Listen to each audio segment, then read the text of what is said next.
औज़ुबिल्लाहिमिनश्शैतानिर्रजीम बिस्मिल्लाहिर्रहमानिर्रहीम।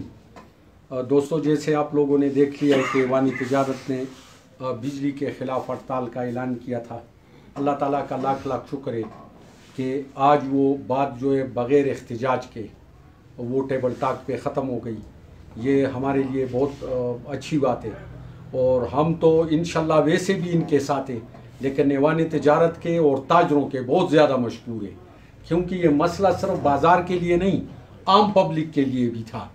तो इन्होंने पहले होके इन्होंने कॉल दी, तो हम सब इनके साथ हैं इंशाल्लाह और आइंदा भी इनके साथ रहेंगे और किसी हड़ताल से या किसी बात से दुरेग नहीं करेंगे। इंशाल्लाह हम मैदान में हैं और रहेंगे।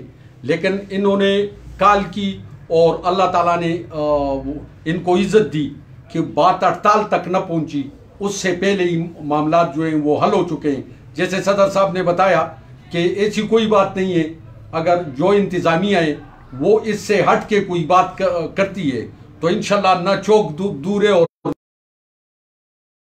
जाएंगे, अपना काम करेंगे। लेकिन हमें उम्मीद है कि इतने बड़े ऑफिसर लोग झूठ नहीं बोलेंगे, वो अपने सच पे खड़े रहेंगे और इंशाल्लाह जो वादा हमारे साथ